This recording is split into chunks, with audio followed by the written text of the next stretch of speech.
নমস্কার শ্রোতা বন্ধুরা, গল্পের ফেরিওয়ালা গ্রুপে আপনাদের সবাইকে স্বাগত। আজ আপনাদের জন্য আমরা নিয়ে আসছি ডলি দত্তের লেখা দুর্দান্ত রহস্য গল্প। গল্প পাঠে রাজদীপ চক্রবর্তী, গোয়েন্দা রুদ্রর ভূমিকায় রিতম, প্রশান্তর ভূমিকায় সুদীপ্ত সরকার, সুশান্তর ভূমিকায় জয় ভট্টাচার্য, বনবিহারীর ভূমিকায় মৃন্ময় মান্না, কৌশিকের ভূমিকায় জয় দাস, প্রশান্ত স্ত্রীর ভূমিকায় মৌসুমী চক্রবর্তী ও সুকুমার বাবুর ভূমিকায় রাজদীপ চক্রবর্তী। আবহ সঙ্গীত রাজদীপ চক্রবর্তী। সমগ্র পর্ব পরিকল্পনা ও পরিচালনায় টিম গল্পের ফেরিওয়ালা। শুরু হচ্ছে আজকের বিশেষ নিবেদন। সেদিন ছিল রবিবার, ফেব্রুয়ারি মাসের শেষ, শীতেরও শেষ বলা যায়। মৃদুবন্ধ দক্ষিণা বাতাসও বইতে শুরু করেছে। সকাল 8টা। 18/সি হরিশ মুখার্জি রোডের বাড়িতে তখনও সকাল হয়নি, মানে রুদ্রজিৎ সেনের তখনও ঘুম ভাঙেনি। আসলে একটা কেসের ব্যাপারে ধানবাদ যেতে হয়েছিল। গত পরশু রাতে ফিরেছে। 7 দিন ওখানে থাকতে হয়েছিল, পরিশ্রমও প্রচুর হয়েছে। তাই বাড়ি ফিরে আলস্য পেয়ে বসেছে। সকালে বিছানা ছেড়ে আর উঠতে ইচ্ছে করছে না। রতন 2বার এসে ডেকে গেছে। উঠবো করে তাও বিছানায় উঠতে 9টা পেরিয়ে গেল। মোবাইল হাতে নিয়ে রুদ্র ফোনটা অন করতেই ফোনটা বেজে উঠল। রুদ্র ফোন রিসিভ করেই বলল, হ্যালো। আরে আমার কৌশিক বাবু যে, কি খবর? অনেকদিন কোনো পাত্তা নেই। আরে রুদ্রদা, তুমি বাড়িতে আছো আজকে? কেন বলতো, কি ব্যাপার? পরীক্ষা শেষ হলো তো, তাই আর ভালো লাগছে না। তোমার ওই অ্যাডভেঞ্চারের গল্প না শুনলে মন ফ্রেশ হচ্ছে না, একঘেয়ে লাগছে। বুঝলাম। ও হ্যাঁ রুদ্রদা, তুমি ওই ধানবাদ না কোথায় গিয়েছিলে না, কলিয়ারিতে একটা খুনের ব্যাপারে? হ্যাঁ, সেটাই তো সলভ করে গত পরশু রাতে ফিরলাম। তাহলে তো আমি আজই যাচ্ছি, টাটকা তাজা অ্যাডভেঞ্চারের গন্ধ পাচ্ছি। চলে আয়। অফকোর্স, আমি রেডি। মাকে কাল রাত থেকে বলে রাজি করিয়েছি। ঠিক আছে ঠিক আছে। কাঁকুরগাছি থেকে তো তোর আসতে 1 ঘন্টা তো লাগবেই। আমি ততক্ষণে ফ্রেশ হয়ে নিচ্ছি, তারপর তুই আসলে একসঙ্গে ব্রেকফাস্ট খাবো। আর জমিয়ে গল্প রুদ্রদা, এই কন্ডিশনই রইল। ওকে ওকে। রুদ্র ফোন ছাড়লেন। 1 ঘন্টার মধ্যে ফ্রেশ হয়ে রুদ্রজিৎ খবরের কাগজটা নিয়ে বসেছেন। কৌশিক তার মাস্তুতো ভাই, মাসির বাড়ি কাঁকুরগাছিতে। কৌশিক এখন ক্লাস 11-এ পড়ে। অ্যানুয়াল পরীক্ষা হয়ে গেছে। ইদানিং কৌশিক বড় হয়ে ওঠার সাথে সাথে রুদ্র তার প্রফেশন সম্বন্ধে খুবই ইন্টারেস্টেড হয়ে পড়ছে। রান্নাঘর থেকে লুচি আর আলুর দমের গন্ধ আসছে। কৌশিক আসছে বলে রতন স্পেশাল আইটেম করেছে, আর তার সঙ্গে সুজির হালুয়া। রুদ্র খবরের কাগজে মনোনিবেশ করেছেন বেশ গভীরভাবে। এমন সময় দরজার বেলটা বেজে উঠল। রুদ্র দেওয়ালের ঘড়ির দিকে তাকিয়ে ভাবলেন, ছেলেটা 10 মিনিট আগেই এসে গেছে, ভালোই হলো। রতন এসে বলল, এক ভদ্রলোক এইছেন, নাম বললেন কি যেন, ওই হল গিয়ে বনবিহারী মুখুজ্জে। রুদ্র ভুরু কুঁচকে বললেন,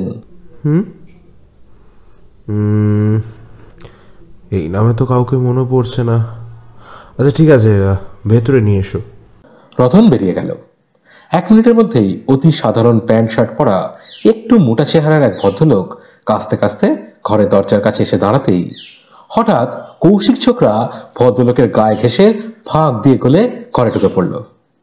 রুদ্র ভাবলেন দুজনেই একসঙ্গে এসে গেছে। রুদ্র কৌশিককে ইশারায় তার পাশের সোফায় বসতে বললেন। আগত ভদ্রলোকের দিকে তাকিয়ে রুদ্র বললেন, আসুন আসুন। রুদ্রর আহ্বানে ভদ্রলোক ঘরের ভেতর ঢুকে বসলেন। নমস্কার, আমার নাম বনবিহারী মুখার্জি। তা আপনি কি করেন? বলছি, তার আগে একটু জল হবে? কৌশিক উঠে গিয়ে একটু দূরে টেবিলে রাখা জলের বোতলটা এগিয়ে দিল। বনবিহারী ঢক ঢক করে বেশ খানিকটা জল খেয়ে নিয়ে বললেন,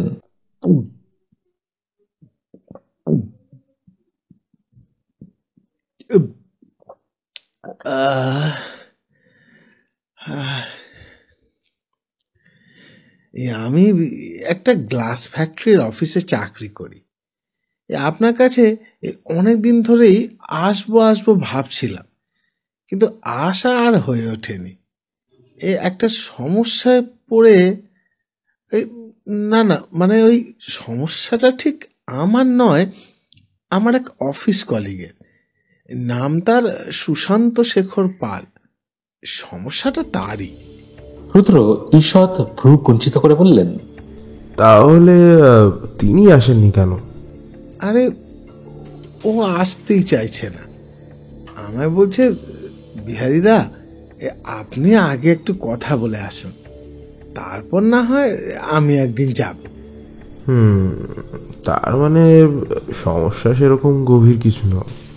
আরে না না, এই সমস্যা আছে, আছে মানে মানে ভয়ানক ভাবেই আছে। আপনি একটু শুনলেই বুঝতে পারবেন। বলুন তাহলে। রুদ্রজিৎ গম্ভীর হয়ে বললেন। বনবিহারী পকেট থেকে সিগারেট বার করলেন, রুদ্রজিৎকে অফার করলেন, তারপর বললেন, ব্যাপারটা একটু গোপনীয় আর কি। রুদ্র সিগারেট ধরিয়ে বললেন, আপনি নিঃসংকোচ বলতে পারেন। এ আমার ভাই কৌশিক, ওর সামনেই বলতে পারেন, কোনো অসুবিধা নেই। দেখুন, আমার কলিগ সুশান্ত শেখর, তার বাবা প্রশান্ত শেখর, আর তার বাবা ইন্দ্রশেখর, আর তার বাবা হলেন চন্দ্রশেখর। তো এই চন্দ্রশেখর পাল বীরভূম জেলার এক প্রত্যন্ত গ্রামে জমি কিনে এক বিশাল বাড়ি করেন। তো চন্দ্রশেখর প্রথম জীবনে মাছের ব্যবসা করতেন। তখন ব্রিটিশ পিরিয়ড, তো ইংরেজ সরকারের তোষামোদি করে তার ব্যবসা ফুলে ফেপে উঠেছিল। তারপরে চন্দ্রশেখর জমি কেনেন এবং বাড়ি তৈরি করেন। বিশাল বাড়ি, বিরাট বড় বড় ঘর, দালান, বারান্দা, মানে সেকালের জমিদারদের বাড়ির মতোই বলা যায়। তলে তলে ইংরেজ আমলাদের সঙ্গে যোগাযোগ রেখে চলতেন। তার ফলে তার ব্যবসা আরো মসৃণ ভাবে এগোচ্ছিল। চন্দ্রশেখর টাকার কুমির হচ্ছিলেন। রবিবার হলে তার বাড়িতে ইংরেজ অফিসারদের আনাগোনা হতো ঘোড়ার গাড়ি চেপে। খানা পিনা মজলিস হতো। তখন ওই অঞ্চলের জমিদার ছিলেন রজনী প্রসাদ রায়। তিনি তার অঞ্চলের মধ্যে সামান্য মাছের ব্যবসায়ের এত বড় বাড়ি, এত টাকা পয়সা, এটা ভালো চোখে দেখেননি। তারপর ইংরেজ সাহেব সুবোদের আসা যাওয়াটা যে তার চোখ এড়ায়নি। এর কিছুদিন পরই চন্দ্রশেখর পালের অস্বাভাবিক মৃত্যু হয়। তার বাড়ির বাগানে তার মৃতদেহ পাওয়া যায়। প্রথমে বাগানের মালি দেখতে পায়। মৃতদেহের চোখে মুখে কেমন একটা ভয় এবং আতঙ্কের ছাপ। চন্দ্রশেখর পালের অস্বাভাবিক মৃত্যুর দিন ওর স্ত্রী হেমলতা দেবীও রাতে ওনার পাশেই শুয়েছিলেন। তবে কখন যে উনি উঠে বাগানে যান, হেমলতা দেবীও টের পাননি। কেনই বা যান তা কেউ জানে না। ওই সময় বাড়ির বাগানে যাবার তো কথাও না। ওই বিষয়ে কিছু জানাও যায়নি। শোনা যায় ইংরেজ সাহেবদের মধ্যে একজন বেশ দিলদার খোলা মনের মানুষ ছিলেন। তিনি চন্দ্রশেখরের আতিথেয়তায় খুব সন্তুষ্ট হয়ে একটা বিশাল বড় আকারের দামি হীরের লকেট তাকে উপহার দেন। লকেটের ঠিক মাঝখানে হীরেটা বসানো, যা বহুমূল্য, এখন যার দাম কয়েক কোটির ওপরে। শোনা গিয়েছিল চন্দ্রশেখর তার পত্নী হেমলতাকে ওই বহুমূল্য লকেটটি উপহার দেন। হেমলতা একটা মোটা সোনার চেনের সঙ্গে ওই লকেটটা গলায় পরে থাকতেন সব সময়। তবে যেদিন চন্দ্রশেখর মারা গেলেন সেদিন থেকে হেমলতা আর ওই লকেটটা পরেননি, খুলে রেখে দেন। শোনা যায় এর বছরখানেক পরে হেমলতা দেবীরও মৃত্যু হয় ওই বাগানে। মৃত্যু স্বাভাবিক ছিল না, চোখে মুখে কেমন ভয় আর আতঙ্ক ছড়ানো ছিল। রাতে স্বাভাবিক খাওয়া দাওয়া করে শুতে যান। তারপর উনিও কেন রাতে বাগানে যান তা জানা যায়নি। যথারীতি ভোরবেলা তার মৃতদেহ বাগানে পাওয়া যায়। চোখ মুখ দেখে বোঝা যাচ্ছিল কোনো কিছু দেখে উনি প্রচন্ড ভয় পেয়ে যান আর তাতেই হার্ট ফেল হয়।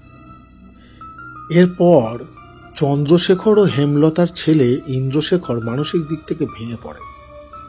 বাবা ও মায়ের অস্বাভাবিক মৃত্যুর কারণে বাবার মাছের ব্যবসা চলছিল, কিন্তু ইন্দ্র শান্তিতে ছিলেন না, তাতে ব্যবসার ক্ষতিই হচ্ছিল। এমন সময় ইন্দ্র মনে পড়ে তার মায়ের ওই হীরের লকেটের কথা। মায়ের ঘরে রাখা বিরাট বড় লোহার সিন্ধুকে লকেটটা থাকবে, এই ব্যাপারে তিনি নিশ্চিত ছিলেন। কিন্তু সিন্ধুক খোলার পরে সোনা দানা অনেক পাওয়া গেল, কিন্তু লকেটটা কোথাও পাওয়া গেল না। ইন্দ্রশেখর আশ্চর্য হয়ে যান। ইন্দ্রশেখর পুরো বাড়িতে বিভিন্ন জায়গায় অনেক খোঁজাখুঁজির পরও লকেটের কোনো সন্ধান পাননি। এদিকে ব্যবসার অবস্থাও তো ক্রমশ খারাপের দিকে। ততদিনে ছেলে প্রশান্ত শেখর বেশ বড় হয়ে উঠেছে। প্রশান্ত বাবার সঙ্গে লকেট খোঁজার অনেক চেষ্টা করেন, কিন্তু বিফল হন। চন্দ্রশেখর তার বাড়িতে নারায়ণের বিগ্রহ প্রতিষ্ঠা করেন, তার পুজো শুরু করে যান। নিত্য পুজো হতো। প্রশান্ত রোজ পুজোর সময় মায়ের সঙ্গে পুজোর মন্দিরে গিয়ে বসতেন। পূজারী ব্রাহ্মণ পুজো করতেন। বিগ্রহতেও অনেক সোনার সাজ পরানো থাকত। তো একদিন প্রশান্ত তার বাবা ইন্দ্রশেখরকে প্রশ্ন করেন তার ঠাকুমা ওই হীরের লকেটটা কিভাবে গলায় পরতেন। তো ইন্দ্রশেখর বলেছিলেন মোটা সোনার চেন গড়িয়ে তাতে দিয়ে পড়তেন। প্রশান্ত কি যেন ভাবতে থাকেন। এইভাবে কিছুদিন কাটার পর প্রশান্ত এক রাতে বাড়ির সবাই ঘুমিয়ে পড়লে, এমনকি তার পাশে তার নববিবাহিত স্ত্রী অনুপমা, সেও তখন ঘুমিয়ে পড়েছে। এসব কথা সুশান্তকে তার বাবা প্রশান্ত শেখরই বলেছেন। তো একটু জল, হ্যাঁ,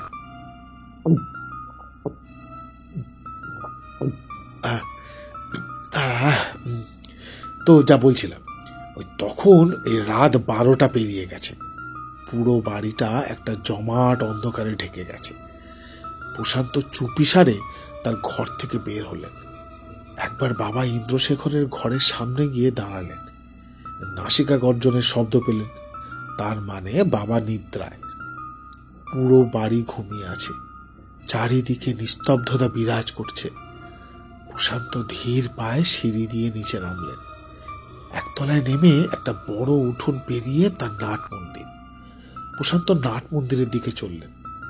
এ বাড়ির প্রতিষ্ঠাতা চন্দ্রশেখর পাল বাড়িটা ওই জমিদারি কায়দায় বানিয়েছিলেন, তাই ঠাকুর ঘরের জায়গায় আলাদা করে নাট মন্দিরের পুজোর জন্য করা হয়েছিল।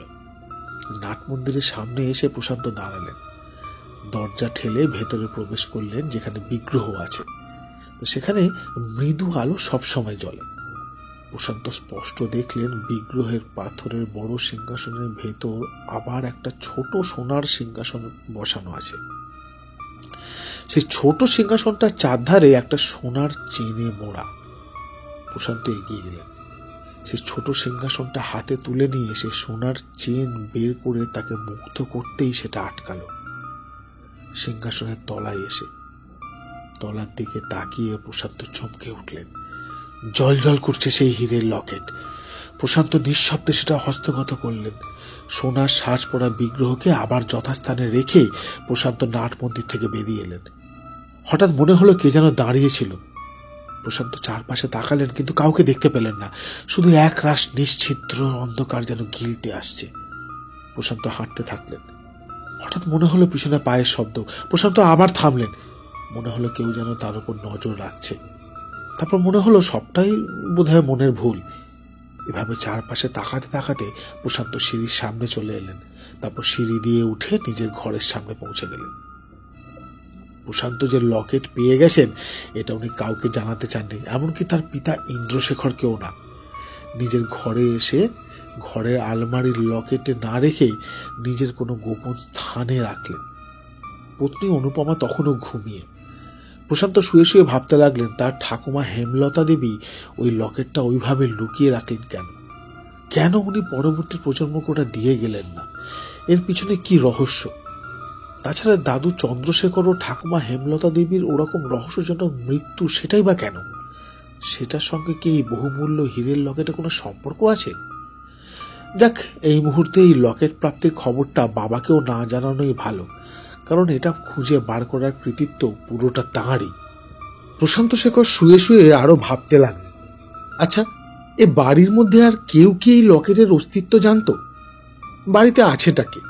কয়েকজন ঠাকুর, চাকর, আর তার মাকে তেল মালিশ করার জন্য এক কাজের মাসি। মায়ের বাতের ব্যথার জন্য সে তো রাতে মায়ের ঘরের পাশের বারান্দাতেই শোয়। আর আছে সুকুমার বাবু, তো বাবার কাজের ম্যানেজার কাম বাড়ির যাবতীয় সব কর্মচারী, মানে এই কাজের লোকেদের সবকিছু দেখাশোনা উনিই করেন। উনি বাড়ির বাইরের দিকে একটা ঘরে থাকেন। এইসব 7-5 ভাবতে ভাবতে প্রশান্ত একসময় ঘুমিয়ে পড়লেন। ঘুম ভাঙল যখন, তখন বেশ সকাল হয়ে গেছে। পাশে অনুপমা নেই, বোধহয় বাথরুমে গেছে। প্রশান্ত ভাবতে লাগলো লকেটের কথা কাউকে বলবে না, বাবাকেও না। কিন্তু সেটা কি ঠিক হবে? বাবার ব্যবসার যা অবস্থা, বাবা হয়তো হিরেটা বিক্রি করে দেবেন। কিন্তু প্রশান্ত সেটা চান না। উনি বংশ পরম্পরায় হিরেটা রেখে দিতে চান, কারণ এত বড় হিরে তিনি জীবনে কোনোদিন কোথাও দেখেননি। যাক, তবু এই মুহূর্তে বাবাকে তিনি জানাবেন না, পরে ভাবনা চিন্তা করে দেখবেন। প্রশান্ত উঠে বাবার ঘরের দিকে গেলেন। মা ঘরে নেই, স্নানে গেছেন। আশ্চর্য, বাবা তো এতক্ষণ ঘুমোন না। তো ভাবতে ভাবতে প্রশান্ত বাবার খাটের দিকে এগিয়ে গেলেন। মা ততক্ষণে স্নান সেরে এসে পড়েছেন। প্রশান্ত দেখল বাবার নাসিকা গর্জন নেই। মা বললেন, এই তোমার বাবাকে ডাকো, আজ অনেকক্ষণ ঘুমোচ্ছেন। প্রশান্ত আস্তে করে বাবাকে একটু ঠেলা দিল। বাবা বলে কোনো উত্তর নেই। আবার ডাকলেন, কোনো উত্তর নেই। প্রশান্ত বুঝতে পারল বাবার ঘুমের মধ্যে না ফেরার দেশে চলে গেছেন। প্রশান্ত বুঝলেন বাবা ইন্দ্রশেখর আর নেই। মা কেঁদে উঠলেন। প্রশান্ত বাবার পায়ের কাছে বসলেন। ইন্দ্রশেখরের হার্টের প্রবলেম ছিল। ডাক্তার এসে বললেন হঠাৎ করে কার্ডিয়াক ফেলিয়ার হয়েছে। প্রশান্তর মাথার উপর সব দায় দায়িত্ব এসে পড়ল। তাই কিছুক্ষণ কিংকর্তব্য বিমূঢ় হয়ে বসে রইলেন। ইন্দ্রশেখরের সব শ্রাদ্ধ শান্তি মিটে যাবার পর প্রশান্ত মায়ের সঙ্গে আলোচনায় বললেন উনি এখানে আর থাকতে চান না, কারণ বাবার ব্যবসাও টলমলো। এত বড় বাড়ির খরচা চালিয়ে নিয়ে যাওয়া খুব কষ্টের ব্যাপার। মা তো এতদিনের ভিটে ছেড়ে কোথাও যেতে নারাজ। সেদিনের মতো প্রশান্ত ক্ষান্ত হলো। বুঝলো মাকে একদিনে বোঝানো যাবে না, সময় লাগবে। রাত হয়েছে। রাতে সবাই ঘুমিয়ে পড়েছে। পুরো বাড়ি নিস্তব্ধ। ঘড়িতে বোধহয় রাত 1টা পেরিয়ে গেছে। প্রশান্তর ঘুম আসছে না। উনি বিছানা ছেড়ে জানলার কাছে এসে দাঁড়ালেন। সামনে বাগান। বাগানে চোখ পড়তে মনে হলো একটা কালো ছায়া মূর্তি যেন সরে গেল। প্রশান্ত শেখর সাবধানে জানলা থেকে সরে দাঁড়ালেন। আবার কিছুক্ষণ পর জানলায় তো আসলেন, আর কিছু দেখতে পেলেন না। বাগানে ফুল গাছের মাথাগুলো হাওয়ায় দুলছে। প্রশান্ত আবার এসে বিছানায় শুয়ে পড়লেন। উনি যেন কিছুতেই শান্তি পাচ্ছিলেন না। ওর কেন জানি মনে হচ্ছে এখানে কিছু একটা রহস্য আছে, যার সঙ্গে ওই হীরের লকেটের সম্পর্ক আছে। হঠাৎ ঘরের বাইরে পায়ের শব্দ। প্রশান্ত সন্তর্পণে উঠে দরজায় গিয়ে কান পাতলেন। আর কিছু শোনা গেল না।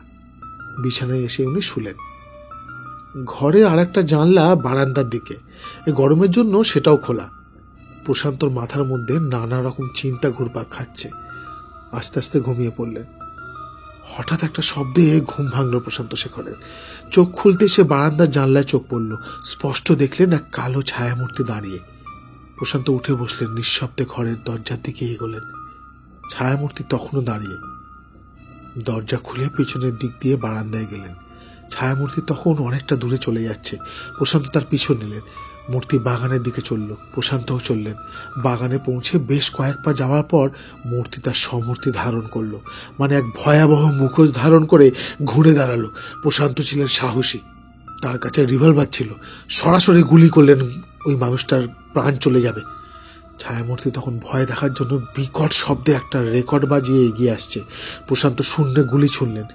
গুলির শব্দে ছায়ামূর্তির লাফ দিয়ে পেছনের দিকে দৌড়ে নাগালের বাইরে চলে গেলেন। প্রশান্ত আর বৃথা সেদিকে দৌড়ালেন না। বাড়ির ভেতরে ফিরে আসলেন। ঘরের ভেতরে দরজা বন্ধ করে শুয়ে পড়লেন। শুয়ে শুয়ে ভাবলেন তার দাদু চন্দ্রশেখর ও ঠাকুমা হেমলতা দেবী এই রকম ছায়ামূর্তির পাল্লায় পড়ে কি প্রাণ দিয়েছিলেন? এবার বোঝা যাচ্ছে, কারণটা এবার স্পষ্ট হতে লাগলো। এই হীরের লকেটই এর একমাত্র কারণ। আজ রাতে আর কোনো উৎপাত হবে না। প্রশান্ত নিশ্চিত হলেন ছায়ামূর্তি প্রশান্তর কাছে রিভলভার আছে এটা সম্ভবত জানতো না, তাহলে এই রিস্ক নিত না। সকাল হতে রোজকার জীবনযাত্রা স্বাভাবিক পথে এগোতে লাগলো। প্রশান্ত শেখর তার মায়ের ঠাকুর প্রণাম আহ্নিক সেরে জলখাবার খাওয়ার পাট মেটানোর পর মায়ের ঘরে এসে দরজা বন্ধ করলেন। মাকে একান্তে গত রাতে সব ঘটনা খুলে বললেন। মা একটু ভয় পেয়ে গেলেন। প্রশান্ত বোঝালেন ভয়ের কিছু নেই, যে হীরের লকেট নিয়ে এত কাণ্ড, সেই লকেট নিয়ে আমার এই বাড়ি ছেড়ে কলকাতায় চলে যাব। হীরে আমি হাতছাড়া করব না।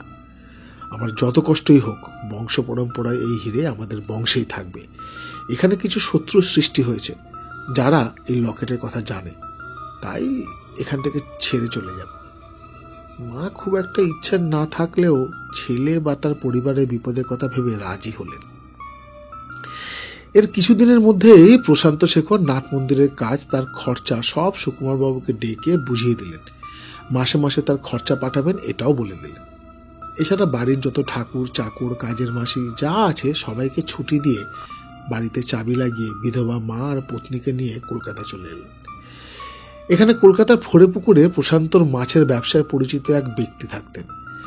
ওর সুবাদে এই অঞ্চলে একটা পুরনো দোতলা বাড়ি অনেক কম দামে পেয়ে গেলেন। প্রশান্তর বাবার সঙ্গে কাজ করে কিছু নিজস্ব সঞ্চয়ও করেছিলেন। সেই থেকে বাড়ি কিনে আর বাড়ির নিচে একটা ঘরে মুদির দোকান খুলে বসলেন। এইভাবে প্রশান্ত এখানে নতুন এক জীবন শুরু হলো। এই জীবন অনেক কষ্টের, তবু প্রশান্ত হার মানেননি, হীরের লকেট হাতছাড়া করেননি। এখানেই জন্ম হয় সুশান্ত শেখরের। তাকে অনেক কষ্টে মানুষ করতে থাকেন প্রশান্ত ও অনুপমা। প্রশান্ত হীরের লকেট তার কোনো আলমারির লকারে রাখেননি, ব্যাংকের লকারেও না, নিজস্ব কোনো গোপন স্থানে রেখেছিলেন, যেটা তিনি ছাড়া আর কেউ জানত না। দেশের বাড়ি থেকে প্রশান্তর মায়ের কাজের মাসি যিনি তেল মালিশ করতেন, উনি মায়ের সঙ্গে আসতে চেয়েছিলেন, কিন্তু প্রশান্ত ও বাড়ি থেকে কোনো কাজের লোক আনতে রাজি হননি। এখানে তাই অনুপমাই শাশুড়ির সেবার দায়িত্ব নেন। এইভাবেই কষ্ট সৃষ্টে জীবন অতিবাহিত করে সুশান্ত শেখরকে বড় করে তুললেন, লেখাপড়া শেখালেন, দোকানে না বসে চাকরি করতে দিলেন। বনবিহারী এবার একটু থামলেন। রতন ওর জন্য চা এনেছিল, চাটা খেলেন, তারপর আবার বলতে শুরু করলেন। এই আমাদের কোম্পানিতে এই সুশান্ত এই বছর দুয়েক হলো কাজ করছেন। সবই বুঝলাম, কিন্তু এখন সমস্যাটা কি? বলছি মানে এই গত 15 দিন আগে হঠাৎ সকালে প্রশান্ত শেখরের ঘুম থেকে উঠে পাগলের মতো আচরণ করতে থাকেন, মাথা চুল ছিঁড়তে থাকেন, মাথা ঠুকতে থাকেন। কেন? কারণ ওই হীরের লকেট তিনি যেখানে রেখেছিলেন সেখানে নেই। তিনি রোজই একবার নিয়ম করে লকেটটা দেখতেন, কিন্তু সেদিন দেখতে গিয়ে দেখেন নেই। ওনার যখের ধন হারানোর দুঃখে উনি খাওয়া দাওয়া পরিত্যাগ করেছেন। সে কি? আমার কলিগ সুশান্ত শেখর সেই নিয়ে খুবই চিন্তিত। সে বাবাকে বুঝিয়ে পারছে না, তিনি তো একদম খাওয়া দাওয়া ঠিক মতো করছেনই না। মিস্টার সেন, আপনি যদি হিরেটা ফিরে পাওয়ার একটু ব্যবস্থা করে দিতে পারেন। কিন্তু তার জন্য সুশান্ত বাবুকে আমার কাছে আসতে হবে সবার আগে। হ্যাঁ, নিশ্চয়ই আসবে। আপনি যদি বলেন আমি আজকে বিকেলেই ওনাকে এখানে আনতে পারি। ঠিক বিকেল 5টায় নিয়ে আসুন। তাহলে ওই কথাই রইল। আমি সুশান্তকে নিয়ে ঠিক বিকেল 5টায় এখানে আসবো। আজ তাহলে উঠি। বনবিহারী উঠে দাঁড়িয়ে দরজা থেকে এগিয়ে গেলেন। রুদ্র বললেন, রতনদা, দরজাটা খুলে দাও। বনবিহারী চলে যাওয়ার পর কৌশিক সোৎসাহে বলল, রুদ্রদা, তুমি কেসটা নেবে না? আরে দাঁড়া, আগে সুশান্ত শেখর আসুক, তারপর। এটা তো কলকাতাতেই হবে, কোথাও যেতে হবে না বলো। তুই থাম তো, বড্ড পেকেছিস। নে আগে খেয়ে নে, পরে কথা হবে। রতন লুচি আলুর দম 2 প্লেটে সাজিয়ে নিয়ে এসেছিল। এবার সুজির হালুয়া নিয়ে এলো। 2 ভাই খাওয়াতে মগ্ন হলো। ডট বিকেল 5টা। রুদ্রজিতের বাড়িতে কলিং বেলটা বেজে উঠল। রুদ্র তখন ভাত ঘুম সেরে উঠে পড়েছেন 1 ঘন্টা আগে। কৌশিককে নিয়ে কফি খেতে ব্যস্ত। রতন দরজা খুলতে যাওয়ার আগে রুদ্র আরো 2 কাপ কফি হবে বলে দিলেন। 2 মিনিটের মধ্যে বনবিহারী বাবু এবং তার সঙ্গে সুশান্ত শেখর ঘরে এসে ঢুকলেন।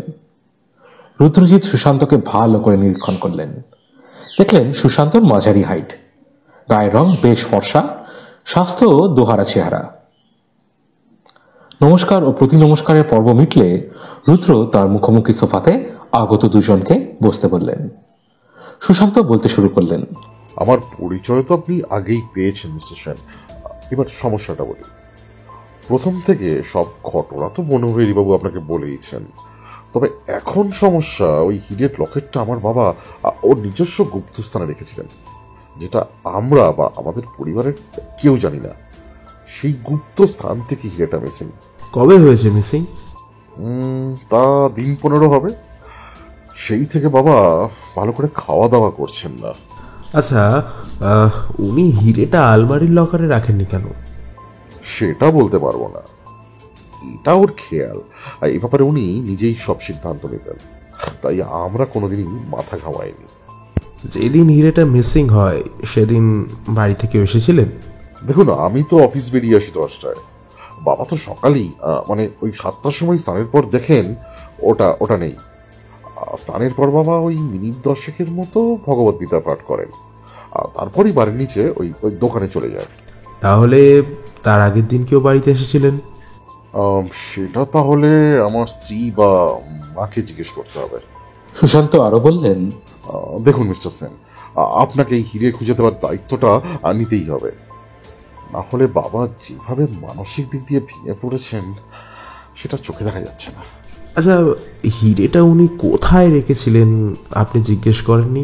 করিনি, আবার অনেকবার করেছি, কিন্তু উনি মুখ খুলছেন না। আপনার বাবা দোকানে বসছেন না? বসছেন, না হলে দোকান সামলাবে কে?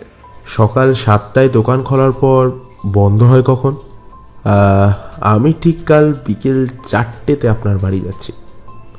আপনি অবশ্যই থাকবেন, বনবিহারীবাবু থাকতেও পারেন। তাহলে আপনি যে দায়িত্ব নিলেন আমি ভারমুক্ত হলাম মিস্টার সেন। আজ তাহলে আসি। আচ্ছা, আমার যে যাওয়ার কথাটা, এক্ষুনি আপনার বাবাকে কিছু বলবেন না। না না, ঠিক আছে, আপনি যেরকম বলবেন সেই রকম হবে। হ্যাঁ, আরেকটা কথা, আপনাদের দেশের বাড়ি নয়নপুরেও হয়তো একবার যেতে হতে পারে। সে নিয়ে আপনি ভাববেন না, বাবা সেসব ব্যবস্থা আপনাকে করে দেবেন। আজ আসি। সুশান্ত ও বনবিহারী বেরিয়ে যেতেই কৌশিক লাফ দিয়ে রুদ্রর সামনে এসে বলল, রুদ্রদা, তুমি নয়নপুর যাবে? জানি না রে, যেতে হতেই পারে। আমি যাব রুদ্রদা তোমার সঙ্গে, অ্যাডভেঞ্চার। খেপেছিস? মাসি আমাকে লাঠি নিয়ে তেড়ে আসবে। এবার তো আমার পরীক্ষা শেষ, আমি ফ্রি ছিলাম। কি ভাবছো রুদ্রদা এত গভীরভাবে? ভাববার আছে। আচ্ছা রুদ্রদা, একটা কথা রাখো, তুমি কাল আমাকে সুশান্ত বাবুর বাড়িতে নিয়ে চলো, তারপর আর কোথাও যাব না। মাকে বলে এসেছি 2 দিন পর ফিরবো। ঠিক আছে। তারপর দিন ঠিক বিকেল 4টে রুদ্রজিৎ পৌঁছে গেলেন ফরেপুকুরে সুশান্ত শেখরের বাড়িতে, সঙ্গে অবশ্যই কৌশিক। দরজা খুললেন সুশান্ত নিজেই। আসুন আসুন, বাবা উপরে আছেন। সিঁড়ি দিয়ে দোতলায় উঠেই ডান পাশে একটা ঘর, সেই ঘরে ওদের বসালেন সুশান্ত। ঘরটি মাঝারি আকারের, মাঝখানে একটা গোল টেবিল আর তার চারপাশে 4টি চেয়ার। 2টো চেয়ার টেনে বসলেন রুদ্রজিৎ ও কৌশিক। রুদ্রজিৎ বললেন, বনবিহারীবাবুকে দেখছি না। আজ ওনার শরীরটা বিশেষ ভালো নেই, এমনিতেই হাই প্রেশার আছে, তাই। ও আচ্ছা। আপনারা বসুন, বাবাকে আমি নিয়ে আসছি। ওনাকে আপনাদের সম্পর্কে আমি 1 ঘন্টাখানেক আগে জানিয়েছি। উনি বিশেষ আশাপ্রদ নন এই ব্যাপারে। ঘরে এসে প্রবেশ করলেন আগে সুশান্ত শেখর, পেছনে বাবা প্রশান্ত শেখর। প্রশান্তর পরনে ধুতিকে লুঙ্গির মতন করে পরা, ওপরে একটা শার্ট পরেছেন। মাথার চুল সবই বলতে গেলে সাদা, চুল কিছুটা উস্কো খুস্কো হয়ে আছে। চোখে মুখে একটা টেনশন ও ক্লান্তির ছাপ। হাত তুলে নমস্কার জানিয়ে প্রশান্ত আর একটা চেয়ারে বসলেন। সুশান্ত আলাপ পরিচয় করিয়ে দিলেন। বাবা, ইনি private investigator mister Rudrajit Sen. এই কৌশিক ওনার মাস্তুতো ভাই। আর ইনি আমার বাবা, প্রশান্ত শেখর পাল। হাত তুলে প্রতি নমস্কার জানিয়ে রুদ্র বললেন, প্রশান্তবাবু, প্রথমেই বলি, যাই ঘটে থাকুক কোনো কিছুতেই এত ভেঙে পড়ার কিছু নেই। সব কিছুরই একটা সমাধান বেরোবে, তাই আপনি বিচলিত না হয়ে খাওয়া দাওয়া ঠিক করে করুন। আপনি যখন সবই শুনেছেন তখন বলি, আমার বুকের ভেতরের কষ্টটা আমিই জানি। আমি যেভাবে হিরেটা আগলে রেখেছিলাম শুধু নিজের বংশের একটা ঐতিহ্য, একটা মর্যাদা তৈরির জন্য, না হলে হিরেটা বিক্রি করে আমি তো অনেক সুখ সমৃদ্ধির জীবনযাপন করতে পারতাম, কিন্তু তা আমি করিনি। হিরেটা সত্যিই খুব মূল্যবান রুদ্রবাবু, আপনি দেখলে বুঝতে পারতেন। যেমন বড় সাইজ তেমনি তার দুটি, চোখ ঠিকরে পড়ার মতো। যে সাহেব আমার ঠাকুরদাকে ওটা উপহার দিয়েছিলেন, শোনা যায় সেই সাহেবের কাছে ওই রকম হিরে নাকি আরো ছিল। এখন প্রশ্ন, ওর কাছে অত হিরে এলো কোথা থেকে? নিশ্চয়ই ওগুলো আমাদেরই, এই দেশেরই সম্পদ। যাই হোক, আমার চিন্তা আমাদের পরিবারে উপহার হয়ে আসা সেই হীরের সংরক্ষণ। এর জন্য আমি নয়নপুরের মাছের ব্যবসা ছেড়ে কলকাতায় চলে এলাম, কারণ ওখানে তখন কিছু শত্রুর সৃষ্টি হয়েছিল যারা এই হীরের কথা জানতো। তাদের আপনি চেনেন? না, চিনলে তো হয়েই যেত। কোনো রকম সন্দেহ হয় কাউকে? প্রশান্ত মাথা নিচু করে কিছুক্ষণ ভাবলেন, তারপর বললেন, না, তবে ওখানকার জমিদার পরিবারের সঙ্গে ঠাকুরদার আমল থেকে একটা ঠান্ডা মনোমালিন্য ছিল। এখন জমিদারি নেই, কিন্তু তাদের পরিবার তো আছে। এই হীরের কথা কি জমিদার বাড়ি অবধি পৌঁছেছিল? লোকমুখে ছড়িয়ে যেতেই তো পারে।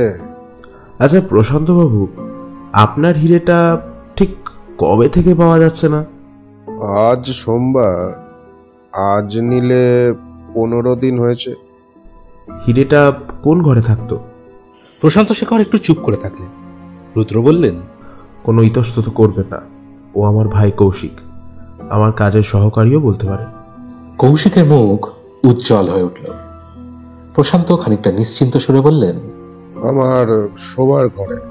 আচ্ছা, আপনার শোয়ার ঘরে কি একবার যাওয়া যেতে পারে? হ্যাঁ, নিশ্চয়ই, চলুন। প্রশান্ত উঠে দাঁড়ালেন। সবাই মিলে প্রশান্ত শেখরের শোবার ঘরে প্রবেশ করলেন। ঘরটি চৌকো, বসার ঘরের চেয়ে একটু বড়। ঘরটির দুদিকে বেশ বড় বড় জানলা। একটা জানলার সাইডে খাট পাতা। উল্টো দিকের দেওয়ালে একটা স্টিলের আলমারি, তার পাশে একটা ড্রেসিং টেবিল। খাটের বাঁদিকে একটা চৌকো কাঠের টেবিল। সেই টেবিলের মাঝখানে একটা বড় সাইজের ভগবত গীতা রয়েছে। বোঝা গেল প্রশান্ত রোজ এই গীতাই 10 মিনিট পাঠ করে নিচে দোকান খুলতে চান। ঘরের চারপাশ ভালো করে নিরীক্ষণ করে রুদ্র বললেন, আচ্ছা, তাহলে এই ঘরে হিরেটা ছিল? হ্যাঁ। এবার বলুন কোথায় ছিল? না না, কোনো কিছু গোপন করলে সমস্যার সমাধান হওয়া মুশকিল প্রশান্তবাবু। সব কিছুই খুলে বলতে হবে আপনাকে। প্রশান্ত শেখর কিছুক্ষণ মাথা নিচু করে বসে থেকে তারপর সোজা ওই ভগবত গীতার দিকে আঙুল তুলে বললেন, ওইখানে ছিল। কিরকম? প্রশান্ত উঠে গিয়ে গীতাখানা খুলে একেবারে পেছনের দিকে পাতা উল্টে দেখালেন। বইয়ের মাঝখানে একটা বেশ বড় আকারের গোল গর্ত। প্রশান্ত বললেন, এসব আমি নিজে হাতে বানিয়েছি। বইটা সাধারণভাবে কেউ যদি পাতা উল্টে দেখে কিছুই বুঝতে পারবে না, কারণ গর্তটা একেবারে বইয়ের অর্ধভাগ পেরিয়ে শেষ ভাগের দিকে। ওর মধ্যে হীরের লকেটটা আমি রেখেছিলাম। রোজ গীতা পাঠের সময় ওটা আমার দেখাও হয়ে যেত। ওই দিনই রোজকার মতো স্নান সেরে গীতাখানা খুলে দেখি হিরে উধাও। তখন আমার মাথা ঘুরতে শুরু করেছে। আমি কিভাবে রিয়্যাক্ট করেছি আমি কিছুই আমার মনে নেই। আচ্ছা প্রশান্ত বাবু, ঠিক মনে করে একটা কথা আমাকে বলুন তো।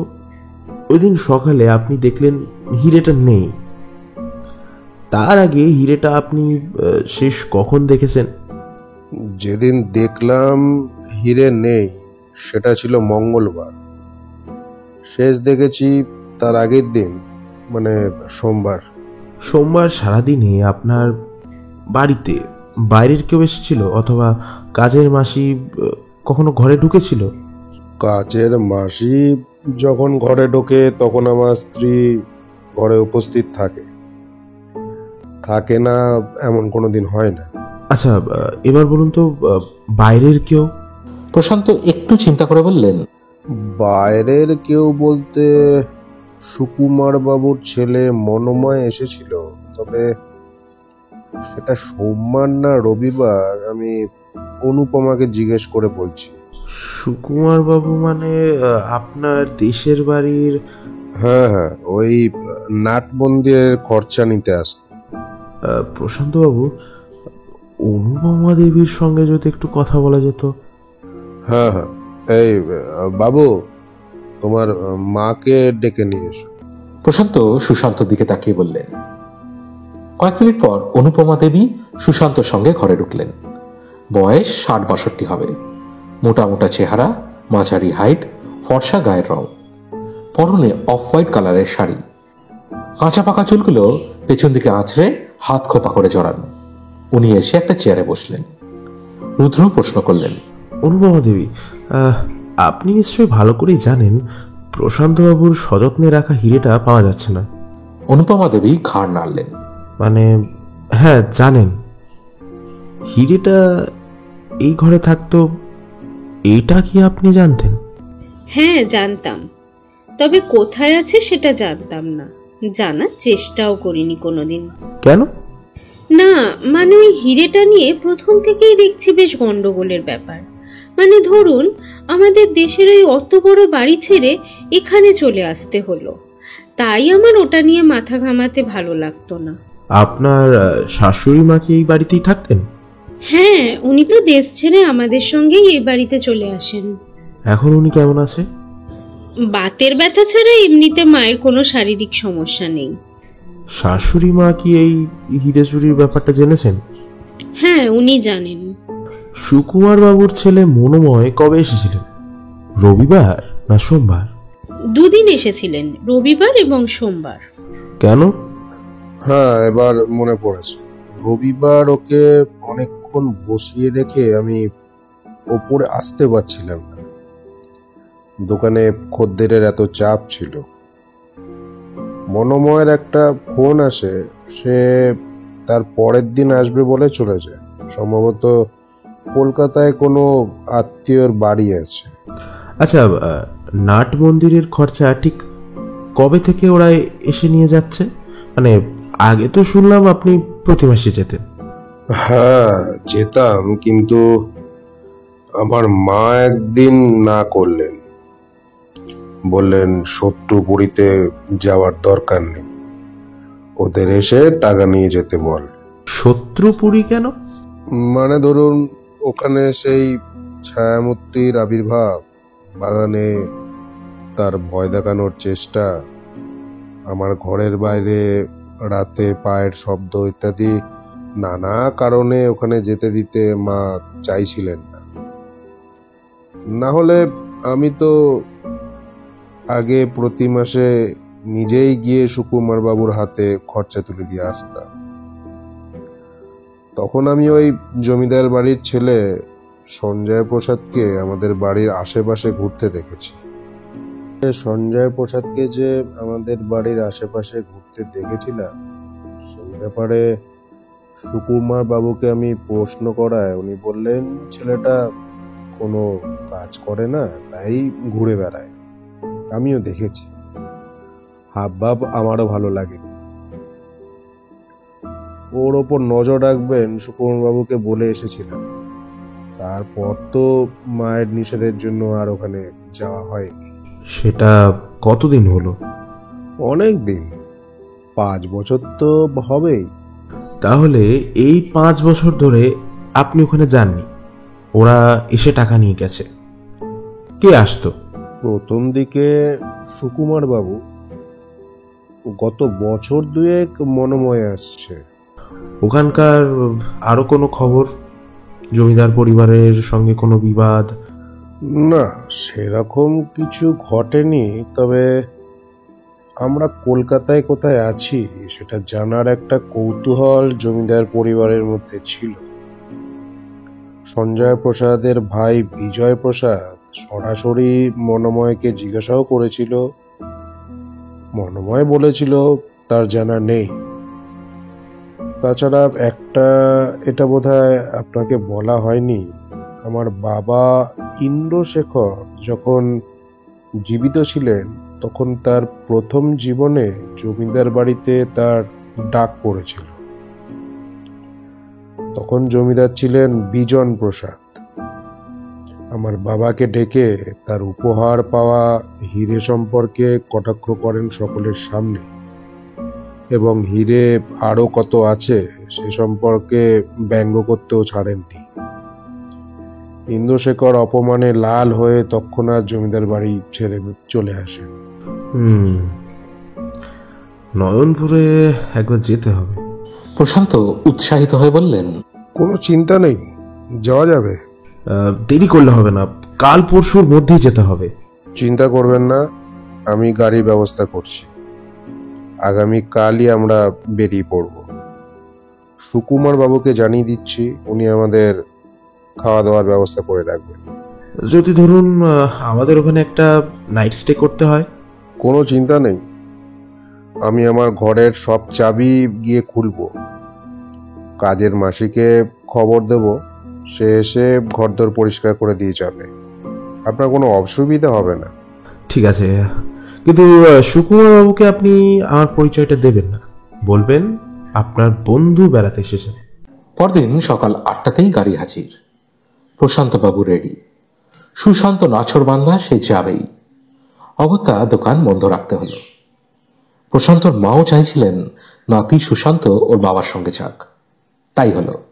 সুশান্ত ও প্রশান্তকে নিয়ে গাড়ি ঠিক সকাল 9টায় রুদ্রজিৎ সেনের বাড়ি পৌঁছে গেল।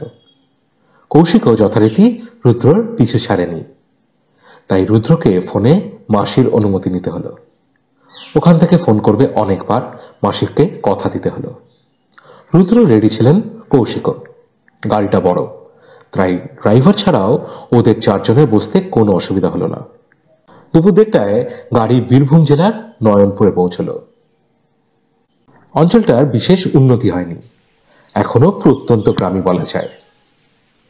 রুদ্রজিৎ গাড়ি থেকে নেমে চারপাশে তাকিয়ে দেখছিলেন। কৌশিক বাঁধন ছাড়া বলগা হরিণের মতন চারপাশে চক্কর কাটছিল। সুশান্ত বলল, আমি সেই কোন ছোটবেলায় বাবার সঙ্গে এসেছিলাম, তারপর অনেক বছর আসেনি। তার গলাতেও একটা খুশির আভাস। প্রশান্ত বাবুর শিকড়ের টান, এই দেশের বাড়ি, তাই তিনিও খুশিতে ভরপুর। হঠাৎ কৌশিকের মনে পড়ল মাকে ফোন করতে হবে। তাই সে একটু দূরে গিয়ে ফোন করতে ব্যস্ত হলো। মাও যথারীতি বিধিনিষেধের খাতা খুলে অনেক কিছু জারি করলেন। সুকুমার বাবু মনোময় বেরিয়ে এসে বাড়ির ভেতর সবাইকে নিয়ে গেলেন। সুকুমার বাবুর বয়স হয়েছে, এখন বয়সের ভারে কিছুটা নুবজ বলা যায়। বয়স্কা কাজের মাসি এসে বসেছিলেন। ঘর সব খুলে দিতেই মাসি ঘর পরিষ্কারে কাজে লেগে গেল। ভেতর বাড়িতে যাওয়ার আগে সুকুমার বাবু ওদের একবার নাট মন্দির দর্শন করাতে নিয়ে গেলেন।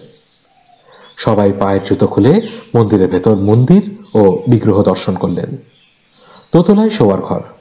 প্রশান্ত বাবু আর সুশান্তর জন্য একটা ঘর নির্দিষ্ট হলো, আর একটা ঘর রুদ্রজিৎ ও কৌশিক, আরো পাশাপাশি ঘর বন্ধ হয়ে পড়ে আছে। একতলায় একেবারে কোণের দিকে পাশাপাশি দুটো ঘরে সুকুমার বাবু ও মনোময় তার পরিবার নিয়ে থাকে। মনোময়ের একটা বছর 20 ছেলে আছে, অম্বর। সে সাইকেল নিয়ে কোথায় যেন বেরিয়ে গেল। মনোময় স্ত্রী তার ঘরেই রান্না বান্না করে থাকে। আজ সকলের রান্নার আয়োজন বাড়ির বড় রান্নাঘরে। মনোময় স্ত্রী করছে, নাম পরমা। এদিকে দোতলায় মাসি ঘর পরিষ্কার করতে করতে তার বকবকানি শুরু করেছে। তার মুখ থামেই না। এই বাড়ির প্রাচীন ইতিহাস নাকি তার মুখস্থ।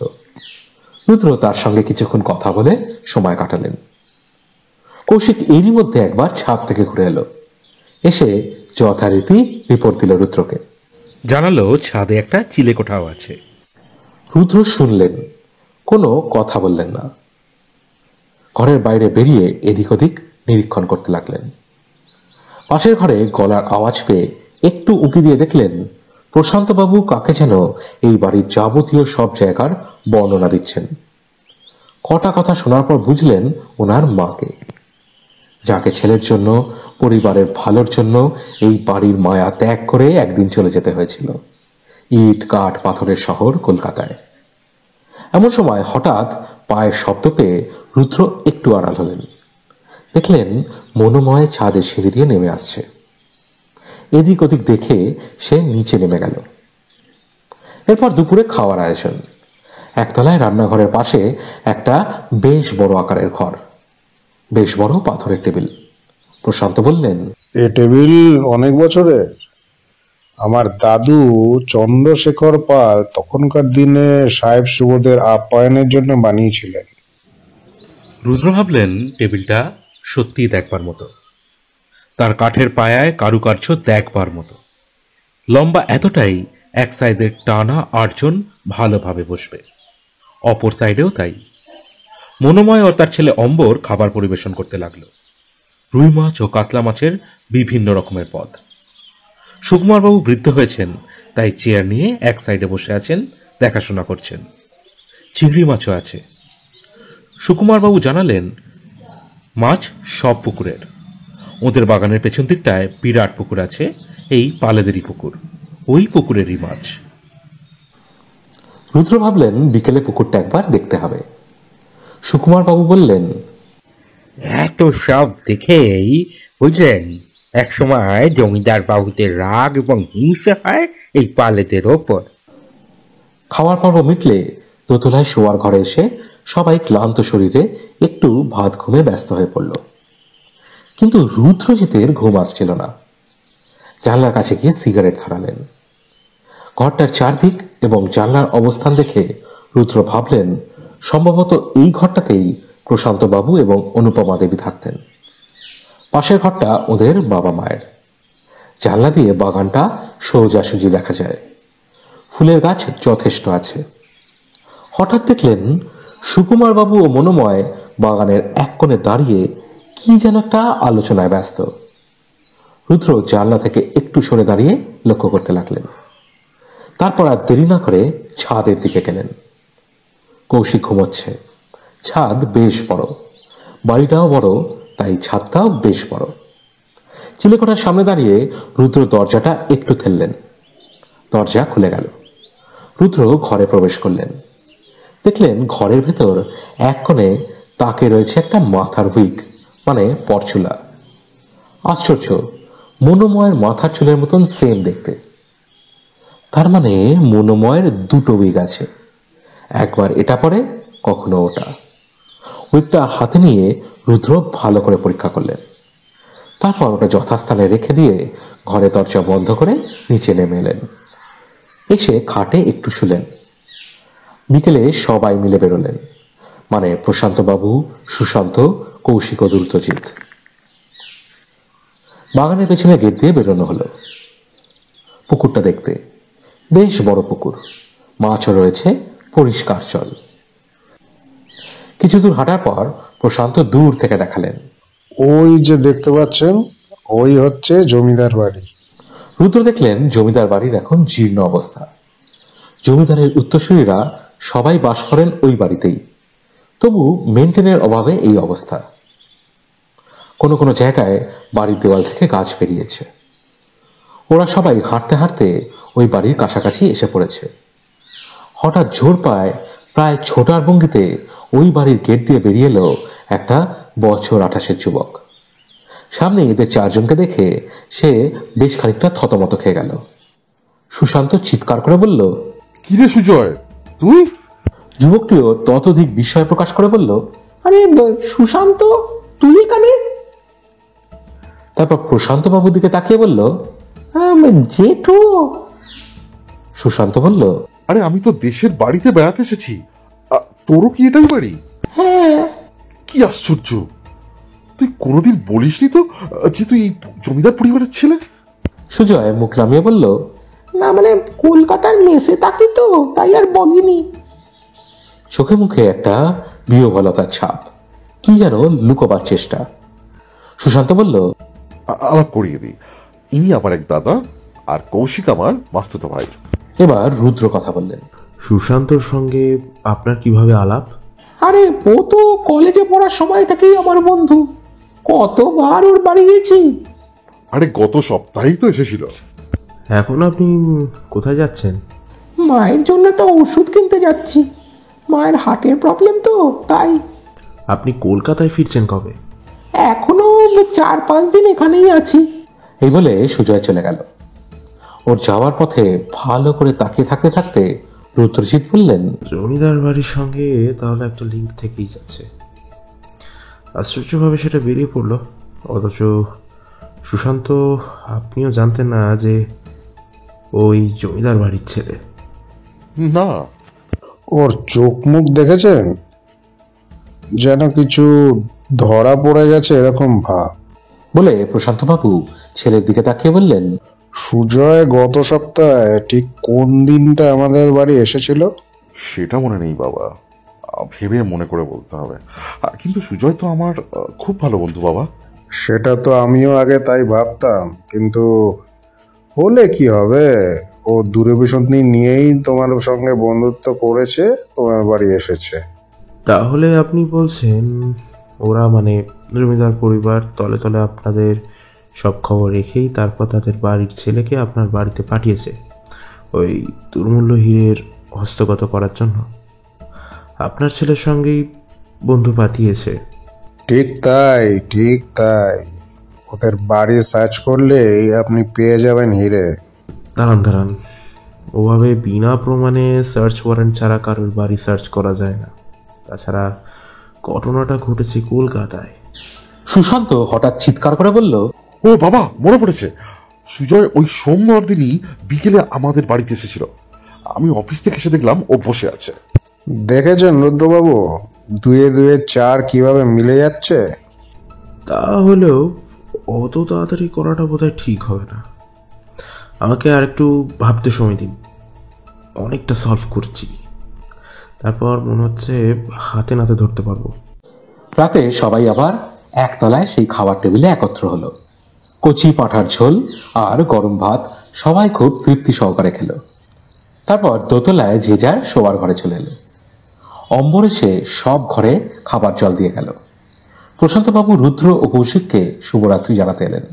রুদ্র বললেন, আপনার হিরে যখন এখন চোরের তত্ত্বাবধানেই আছে, তখন রাতে আর কোনো উপদ্রব আপনার উপর হবে না। এ ব্যাপারে আপনি নিশ্চিন্ত থাকুন, তাই শান্ত হয়ে ঘুমিয়ে পড়ুন। আপনি কি মনে করেন কলকাতায় আমার বাড়িতে রাখা হিরেটা তাহলে এই গ্রামেই এসেছে?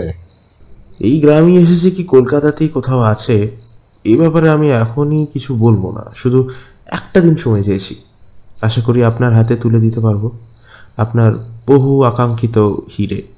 আমি সেই অপেক্ষাতেই আছি। যান, গিয়ে ঘুমিয়ে পড়ুন। সকালে কৌশিকের ঘুম ভাঙল তখন জানলা দিয়ে মিষ্টি রোদ এসে ওর মুখের ওপর পড়ছে। চোখ কচলে বালিশের পাশে রাখা মোবাইলটা দেখলো 8:45। ইস, অনেক বেলা হয়ে গেছে। পাশে রুদ্রদা নেই, ঘরের দরজাটা ভেজানো। কৌশিক ভাবলো রুদ্রদা বোধহয় ছাদে গেছে। এমন সময় দরজায় টোকা পড়ল। কৌশিক উঠে গিয়ে দরজাটা খুলল। অম্বর দাঁড়িয়ে, তার হাতে একটা থালার ওপর কাঁচের গ্লাসে কি যেন একটা রাখা। কৌশিক বলল, অম্বরদা, এটা কি? অম্বর হেসে জানালো, ওটা বেলের শরবত। ও আচ্ছা, ঠিক আছে, রাখো। অম্বর চলে যেতে সঙ্গে সঙ্গে কৌশিক বেলের শরবতটা এক টানে খেয়ে ফেলল। খুব ভালো লাগলো। আর এক গ্লাস রইল রুদ্রতার জন্য। তখন বাজে সকাল 9:30। সবাই নিচে খাবার টেবিলে। প্রশান্ত বললেন, কি রুদ্রবাবু, মর্নিং ওয়াক তাহলে ভালোই হলো? হ্যাঁ, তা বলতে পারেন। এই আশেপাশেটা ঘুরে থাকাও হলো, সেই সঙ্গে মর্নিং ওয়াকও। রুদ্র হেসে বললেন। প্রশান্তবাবু কৌশিকের দিকে তাকিয়ে বললেন, কি কৌশিক বাবু, নতুন জায়গায় রাতে ঘুম হয়েছে তো? কৌশিক কিছু বলে ওঠার আগেই এমন সময় সুকুমার বাবু ঘরে ঢুকলেন। অম্বর একটা চেয়ার এনে তার দাদুকে বসতে দিল। সুকুমার বাবু বললেন, এই জায়গাটা একেবারেই গ্রাম, তাহলেও তোমাদের মতন শহরের মানুষদের বেড়াতে আসতে ভালোই লাগবে। প্রশান্ত বললেন, সুকুমার বাবু, জমিদার বাড়ির খবর কি? খবর আর কি হবে, একটা জেলাসি তো ওদের আছেই আপনাদের ওপর। এখনো তো মাঝে মাঝে এই বাড়ির চারপাশে ঘুরঘুর করতে দেখি, উদ্দেশ্য ওদের কি তা জানি না। মনোময় অম্বর ব্রেকফাস্ট নিয়ে এলো। আজ হয়েছে লুচি, আলুর তরকারি আর বোঁদে। অম্বর লুচির প্লেটগুলো সাজিয়ে দিল। রুদ্র হেসে বললেন, সুকুমার বাবু, আপনার এই আতিথ্য আমাদের মনে থাকবে। সুকুমার লজ্জা পেয়ে বললেন, আরে আরে কি বলেন, আর এমন কি, যখন বাবুরা এখানে থাকতেন তখন অতিথি এলে তারা পারে থাকতো এলাহি ব্যবস্থা। হঠাৎ রুদ্র গম্ভীর হয়ে উঠে মনোময়ের দিকে তাকিয়ে বললেন, মনোময়, আপনার মাথার উইকটা একটু খুলে দেবেন? মনোময় হক চকিয়ে গেল, মাথায় হাত দিয়ে বলল, আমার চুল তো। হ্যাঁ হ্যাঁ, ওটা আপনার পর ছিল আমি জানি। আমি সুশান্ত বাবুর ফোনের ফটো অ্যালবামে আপনার সুকুমার বাবুর ফটো দেখেছি, তাতে আপনার মাথায় টাক ছিল। এখানে এসে দেখলাম মাথা ভর্তি চুল। প্রশান্তবাবুকে জিজ্ঞেস করায় উনি বললেন, হ্যাঁ ওটা পরচুলায় মনে হয়, কারণ মনোময়ের মাথায় তো চুল ছিল না। মনোময় ভীত স্বরে বললেন, মানে তাহলে হাতটা আমায় ধুতে হবে, মিষ্টি রসে হাতটা ভর্তি। এই বলে মনোময় ঘরের দরজার কাছে গিয়ে ঘর থেকে বেরোবার উপক্রম করতেই দুজন প্লেন ড্রেসে কনস্টেবল যারা দরজার বাইরে দাঁড়িয়ে ছিল তারা মনোময়ের পথ আটকে দাঁড়ালো। এ কি, আপনারা কে? ঘর শুদ্ধ সবাই স্তম্ভিত। সুকুমার বাবু বললেন, এ কি, আপনারা কারা? আপনারা বাড়িতে ঢুকলেন কিভাবে? রুদ্র ততক্ষণে সোজা উঠে এসে এক টানে মনোময়ের মাথার উইকটা খুলে নিয়েছেন। তারপর সবার উদ্দেশ্যে বিশেষ করে প্রশান্ত বাবুর দিকে তাকিয়ে বললেন, এটা আপনারা দেখতে পাচ্ছেন, এটা একটা উইগ বা পরচুলা। মনোময়ের এরকম উইগ দুটো আছে। উনি হাত ধোয়ার জন্য বাইরে গিয়ে উইগটা বদলে ফেলতে পারেন, তাই আমার নির্দেশে দুজন প্লেন ড্রেসের কনস্টেবল বাইরে দাঁড়িয়েছিল। কিন্তু কেন? ধীরে বন্ধু, ধীরে। এবার শুনুন, এই যে উইগটা দেখছেন, এবার এর উল্টো পিঠ মানে ওর ভিতরটা দেখুন। সবাই বিস্ফারিত চোখে তাকিয়ে আছে। রুদ্র বলে চললেন, এই উইগের ভেতরটা দেখছেন, এর ভেতরে একটা চেইন সিস্টেম রয়েছে, দেখতে পাচ্ছেন? এবার এই চেনটা আমি খুলছি। মনোময়ের মুখ ফ্যাকাশে হয়ে গেছে। রুদ্র চেনটা খুলতেই ভেতর থেকে ঝকমকিয়ে বিরাট বড় সাইজের একটা হীরের লকেট বেরিয়ে এলো। প্রশান্ত বাবু চিৎকার করে উঠলেন, এই তো আমার হিরে। রুদ্র হিরেটা প্রশান্ত বাবুর হাতে তুলে দিলেন। প্রশান্ত হতবাক হয়ে চিৎকার করলেন, এটা কি করে হলো? এটাই হয়েছে। আপনাকে বলতে বাধ্য হচ্ছি প্রশান্ত বাবু, এই হিরে চুরির প্রধান নায়ক হচ্ছেন ওই সুকুমার বাবু। সুকুমার বাবু একটু গর্জে উঠে বললেন, আরে এসব কি বলছেন আপনি? একেবারে খাঁটি কথা বলছি। আপনার বুদ্ধি আর মনোময়কে দিয়ে কাজটা করিয়েছেন। আপনি এই বাড়িতে কত বছর ধরে আছেন সুকুমার বাবু? সে আমার মনে পড়ে না। আমি বলছি, আপনি এই 12-13 বছর বয়সে এই বাড়িতে প্রথম কাজে আসেন, সারাক্ষণ ফাই ফরমাস খাটবার লোক হিসেবে। খুবই গরিব পরিবার থেকে আপনি এসেছিলেন, এটা অস্বীকার করতে পারেন? কে বলেছে কথা? তাছাড়া আপনি কে? আমি একজন প্রাইভেট ইনভেস্টিগেটর। আমাকে প্রশান্তবাবু নিযুক্ত করেছেন হীরের সন্ধানে। এ কথা আমি জানতে পারি বৃদ্ধা কাজের মাসি মোক্ষদার কাছে। এ বাড়ির পূর্ব ইতিহাস যার মুখস্থ। অতিরিক্ত কথা বলার চোটে সে গড় গড় করে আমার সব বলে। তখন ছিল চন্দ্রশেখর পালের আমল। ওইখানে এই ঘরে ইংরেজ সাহেব সুররা আসতেন। এলাহি খান পিনা পানীয় সবই চলত। কয়েকবার বাইজিও এসেছে। সন্ধ্যেবেলা আপনার কাজ ছিল ওই ঘরে পানীয় পরিবেশন। সেরকম এক সন্ধ্যায় আপনি পানীয় নিয়ে ওই ঘরে এসেছিলেন। সাহেবরা তখন বাইজির নাচে মত্ত। তার মধ্যে এক সাহেব ছিলেন চন্দ্রশেখরের প্রতি উদার ও দিলদার। তিনি হঠাৎ তার ব্যাগ খুলে বার করলেন মোটা বইয়ের আকারের এক ডায়েরি। সেটা খুলে তার ভেতরে গর্ত করে রাখা ছিল কি একটা। আপনি বিস্ফারিত চোখে দেখলেন সেখান থেকে একটা বিরাট আকারের হীরের লকেট বার করে তিনি চন্দ্রশেখরের গলায় পরিয়ে দিলেন। লকেটটা রেশমি সুতোয় গাঁথা। আপনি হাঁ হয়ে গেলেন। এত বড় হিরে আপনি জীবনে দেখেননি। কি তার ঝকমকানি! বোধহয় অন্ধকারও জ্বলবে। একথা আপনি মোক্ষদাবাসীকে গল্পের ছলে বলেছিলেন। এটা অস্বীকার করতে পারবেন? মনোময় মাথা নিচু করেই থাকলো। সুকুমারবাবু মাথা নিচু করলেন। মনোময়ের মাথা মাটিতে মিশে যাওয়ার উপক্রম। এবার আপনি বলুন সুকুমারবাবু, সেই হিরে দেখার পর কিভাবে সেই হীরের স্বপ্নে আপনি বিভোর ছিলেন সেটা হস্তগত করার জন্য। তাছাড়া হিরেটা যে মনোময় প্রশান্তবাবুর কলকাতার বাড়ির ঘর থেকে ভগবদ্গীতার ভেতর থেকে সরিয়ে নিয়ে ওই নয়নপুর এসেছেন সেটা সর্বসমক্ষে প্রমাণিত। কিন্তু হিরেটা যে ওই ভগবত গীতার মধ্যে ছিল সেটা ওরা জানলো কি করে? এটা কি মনোময় আপনি বলবেন? মনোময় মাথা নিচু করেই থাকলো। ঠিক আছে, এটা আমি কিছুটা বলে দিচ্ছি, ভুল হলে সংশোধন করবেন, ঠিক আছে? সুকুমার বাবু বয়সের ভারে অসুস্থ বোধ করায় আর কলকাতায় যেতে পারতেন না। তখন মনোময় কি যেতে হতো গত বছর 2-1 ধরে। কিন্তু সুকুমার বাবু হীরের কথা ভুলতে পারেন। উনি প্রশান্ত বাবুকে ভালো করেই জানতেন। তাই উনি এটাও জানতেন যে প্রশান্ত কোনো অবস্থাতেই হিরে বিক্রি করে দেবেন না। তাই হিরে ওই কলকাতার বাড়িতেই আছে, খুঁজতে হবে। কিন্তু সেটা কি করে সম্ভব? ওখানে তো ওই মাসে একবারই যাওয়া হয়। ওই একদিনই যা কিছু করার জন্য মনে হয় উনি মনোময়ের উপর চাপ দিতে থাকেন। তখন মনোময় এমন সময় যাওয়া শুরু করলেন প্রশান্তবাবুর বাড়িতে যখন উনি দোকানে থাকেন। অনেকটা সময় মনোময়কে বসার ঘরে বসে অপেক্ষা করতে হতো। সেই সুযোগে উনি প্রশান্তবাবুর ঘরে ঢুকতেন। অনুপমা দেবী থাকতেন পুজোর ঘরে, বৃদ্ধা মা ওনার নিজের ঘরেই থাকতেন।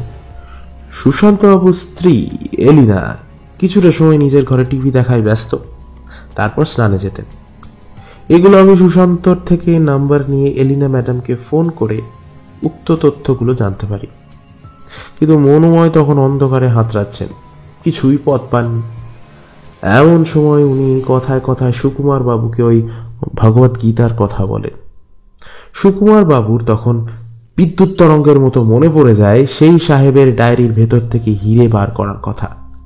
উনি তখনই মনোময়কে সেসব কথা বলে বুঝিয়ে দেন ভগবত গীতাটাই দেখতে হবে। কিন্তু এ তো 4-5 দিন আগে কলকাতা থেকে আসা হয়েছে, কলকাতা যেতে তখনও দেরি। মনোময় তখন একটা প্ল্যান ঠিক করে। যদি হিরেটা পাওয়া যায় তাকে তৎক্ষণাৎ এমন জায়গায় সরাতে হবে যেটা কেউ ভাবতেও পারবে না। তখন মনোময় আবার কলকাতায় যান। রয়েড স্ট্রিটে উইগের দোকান, সেখানে গিয়ে স্পেশাল ভাবে অর্ডার দিয়ে উইগের ভেতরে চেইন সিস্টেম করতে বলেন। মনোময় হতবম্বের মতন একবার রুদ্রকে দেখলেন। কি মনোময়, কি করে এত সব জানলাম তাই তো? এই দেখুন সবাই, এই উইগের ভেতর থেকে একদম ধারে সরু ফিতের মতো আছে, তাতে কলকাতার দোকানের নাম ও রয়েড স্ট্রিটের ঠিকানা এবং ফোন নাম্বার লেখা। আমি এখান থেকে ফোন করে দোকানে আমার পরিচয় দিই, তারপরে জানতে চাই গত 1 মাসের ভেতরে এরকম স্পেশাল অর্ডার দিয়ে কেউ উইগ করেছেন কিনা। ওরা 5 মিনিট সময় নিয়ে তারপর জানায় গত 15 দিন আগে একজন এরকম উইগ অর্ডার দিয়ে যায়। তার ঠিকানা জানতে চাইলে আরো 2 মিনিট পরে জানায় তার নাম মনোময় রক্ষিত, ঠিকানা নয়নপুর, জেলা বীরভূম। এবার প্রশ্ন, উইগের ভেতর লেখা ঠিকানাটা আমি দেখলাম কখন? তাই তো, গতকাল দুপুরে সবাই ঘুমোলে আমি ছাদে যাই, ঘুম আসছিল না, তাই ছাদে গিয়ে চিলেকোঠার ঘরে ঢুকি এবং ওখানেই মনোময়ের ডুপ্লিকেট উইগটা একটা থেকে রাখা ছিল। সেটা উল্টে পাল্টে দেখে সব জানতে পারি। তাহলে প্রশান্তবাবু, 2 এ 2 4 এখানেই হলো। একদম, কিন্তু এটা তো আমার ধারণার বাইরে ছিল। তাহলে সুকুমার বাবু, আপনার স্বপ্ন ছিল যে হিরে, সেই হিরে পাওয়ার জন্য আপনি আপনার প্রথম জীবন থেকে এই পালেদের সঙ্গে যা যা অন্যায় করেছেন তার সংক্ষিপ্ত বিবরণটা বলে দিন, না হলে এটা আইনের চোখে ক্রাইম। আপনার মনোময়ের শাস্তি হবে। এক্ষুনি থানা অফিসার মিস্টার চক্রবর্তী এসে যাবে। আপনি দেহ স্বীকার করে নিলে শাস্তি হয়তো কিছুটা কমবে। এইবার সুকুমার বাবু ভেঙে পড়লেন, তার 2 চোখে জল। বৃদ্ধ হয়েছেন, হাত দুটো কাঁপতে কাঁপতে জোর হাতে বললেন, প্রশান্ত, আমাকে ক্ষমা করো। হ্যাঁ, আমি অত্যন্ত গরিব ঘরের বাপ মা মরা ছেলে ছিলাম। সে বছর বন্যায় ঘর বাড়ি সব ভেসে যায়। তখন ইংরেজ রাজত্ব চলছে, সবে শেষের দিক, না খেতে পাওয়ার অবস্থা। আমার এক কাকা আমাকে চন্দ্রশেখর পালের বাড়িতে কাজ করবার জন্য নিয়ে যান। তখন আমার 12 বছর বয়স। তারপরের ঘটনা রুদ্রবাবু আপনি যা বললেন তাই। তখন থেকেই সেই হীরের প্রতি আমার লোভ জন্মায়। এই বাড়িতে মন দিয়ে কাজ করতুম, কিন্তু কিন্নিমার কলায় হিরেটা জল জল করত, আমি তাকিয়ে থাকতাম। আমার কাকা মাঝে আসতো, তাকে বলেছিলাম। তার থেকেই জানতে পারি ওই হিরেটার নাকি আকাশ ছোঁয়া দাম। ওটা নিয়ে বিক্রি করলে জীবনে আর কোনো কষ্ট থাকবে না। কিন্তু ওটা আমার ধরা ছোঁয়ার বাইরে ছিল, তাই স্বপ্নটা স্বপ্নই ছিল। এভাবে আরো 10 বছর এই বাড়ির আবহে বড় হয়ে উঠলাম। তখন আমার বয়স 22। মাথায় একটা দুর্বুদ্ধি এলো। এই চন্দ্রশেখর পালের হাতের দোষ ছিল, তাই তাকে হঠাৎ ভয় পাওয়ালে কিছু অঘটন ঘটতে পারে। তেমন ভাবা তেমন কাজ। নিজের বুদ্ধিতে একটা ভয়ঙ্কর মুখ জোগাড় করে রাতের গভীরে তাকে ভয় পাওয়ালাম। অঘটন ঘটেও গেল, কিন্তু হিরে নিজের এখতিয়ারে আনতে পারলাম না। কর্তাবাবু মারা যাওয়ার পর গিন্নিমা আর একদিনও ওই লকেটটা গলায় পড়েননি। কিন্তু হিরেটা তিনি যে কোথায় রেখেছিলেন তার সন্ধান করতে পারিনি। ইন্দ্রশেখর বাবু ওর দরকারে গিন্নিমার সিন্দুক খুলে দেখেন, কিন্তু পাননি। তার আগে আমি সবার অলক্ষ্যে একদিন সুযোগ বুঝে ওই সিন্দুকটা খুলেছিলাম। প্রচুর সোনা দানা ছিল, কিন্তু হিরেটা ছিল না। আমি সোনায় হাত দিইনি, কারণ আমার লক্ষ্য তখন হিরে, যার মূল্যের কাছে ওই সোনা কিছুই নয়। হাল ছেড়েই দিয়েছিলাম, ভেবেছিলাম ও হিরে আর পাবো না। এবার গিন্নিমাকেও একদিন রাতে ভয় দেখালাম, তা গিন্নিমাও চলে গেলেন। ইতিমধ্যে প্রশান্ত বড় হয়ে উঠল, আমারও বয়স বাড়তে লাগলো। রাতে আমার ঘুম আসতো না। এমন সময় একদিন গভীর রাতে প্রশান্তকে নাট মন্দিরের দিকে যেতে দেখলাম। চুপি চুপি ওকে অনুসরণ করলাম। ওকে নাট মন্দির থেকে হিরে উদ্ধার করতে সচক্ষে দেখলাম। তখন আমি হাত কামড়াচ্ছি, বুঝলেন, হাত কামড়াচ্ছি। নাট মন্দিরের কথাটা আমার একবারও মাথায় এলো না কেন? প্রশান্ত এদিকে আমার পায়ের শব্দ পেয়ে এদিক ওদিক তাকায়, কিন্তু আমি সাবধান হয়ে যাই, তাই ও বুঝতে পারেনি। মনোময় তখন এই বছর 20 বয়স। ওকে সব কথা খুলে বলি। হীরের জন্য তখন আমার মাথা খারাপ, তাতে এই ভুলটা করে ফেলি। মনোময়কে সেই 30 বছর আগের ঘটনার মতন প্রশান্তকে ভয় দেখাতে বলি, কারণ বয়সের জন্য আমার তখন পায়ে ব্যথা। কিন্তু এইটা ধারণা ছিল না, কালের বিবর্তনে সব কিছু একরকম থাকে না, পাল্টে পাল্টে যায়। প্রশান্তর কাছে রিভলভার আছে এইটা আমি জানতাম না। মনোময় অল্পের জন্য বেঁচে পালিয়েছিল। এরপর প্রশান্ত পুরো পরিবার নিয়ে কলকাতায় চলে যায়। নাট মন্দিরের ভার আমাকে দিয়ে যায়। খরচা প্রতি মাসে এসে দিয়ে যেতে থাকে। একসময় প্রশান্ত জানায় সে আসতে পারবে না, আমাকে কলকাতায় যেতে হবে। কলকাতার ঠিকানাও জানিয়ে দেয়। আমার সুপ্ত বাসনা আবার মাথা চাড়া দিয়ে ওঠে। কিন্তু বেশ কয়েক বছর ধরে গিয়ে আমি কিচ্ছু সুবিধা করে উঠতে পারিনি। এরপর আমার কোমর পায়ে ব্যথা শুরু হয়, বাতের ব্যথা। তখন মনোময়কে আমি পাঠাতে থাকি। তারপরের ঘটনা আপনি যা বললেন তাই। এবার মনোময় বলুন, আপনি কিভাবে হিরেটা প্রশান্ত বাবুর ঘরের ভগবত গীতা থেকে নিলেন? মনোময় একটু চুপ করে থেকে বললেন, দ্বিতীয় দিন যখন দেয় তার আগে বাবাকে ফোন করেছিলাম। বাবা বললেন এটাই লাস্ট চান্স। ভগবত গীতায় হিরে না পেলে আর কোনোদিন আমরা পাবো না, আর চেষ্টাও করবো না। তাই সেদিন মরিয়া হয়ে বসেছিলাম। গিন্নিমা পুজোর ঘরে গেলেন, এলিনা ম্যাডাম স্নানে গেলেন। সেই সুযোগ, মাত্র মিনিট 7 সময় হয়তো পাবো। তার মধ্যে প্রশান্ত বাবুর ঘরে ঢুকে গীতার ভেতর হাতড়ে ঘিরেটা পেয়ে গেলাম। উইগের ভেতর চালান করে দিয়ে বসার ঘরে এসে বসে থাকি। তাহলে সবাই শুনলেন সব কাহিনী? আমি বিশ্বাস করতে পারছি না, যাদের এত বিশ্বাস করেছিলাম।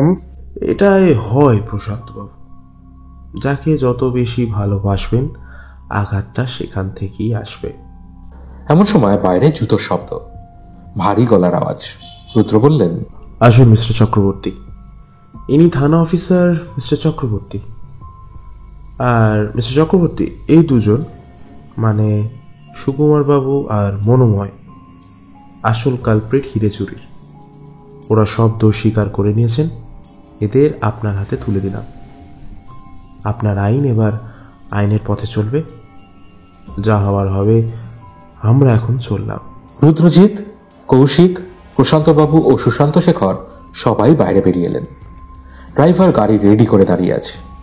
প্রশান্তবাবু রুদ্রকে জড়িয়ে বললেন, আপনি আমার বংশের মর্যাদা, ঐতিহ্য এই হিরে উদ্ধার করে দিয়েছেন। আপনি যা পারিশ্রমিক চাইবেন তাই দেব। সে কথা পরে হবে এখন। আচ্ছা রুদ্রদা, ওরা তো টাকার লোভে হিরেটা চুরি করেছিল, তাহলে সঙ্গে সঙ্গে বিক্রি করে দেয়নি কেন? এসব জিনিস বিক্রি করতে একটু সময় লাগে, তাড়াতাড়ি করলে বিপদ হতে পারে। নিন, এবার সবাই গাড়িতে উঠুন। সবাই গাড়িতে উঠে পড়ল। গাড়ি বীরভূমের লাল মাটি ছাড়িয়ে কলকাতার পথে এগিয়ে চলল।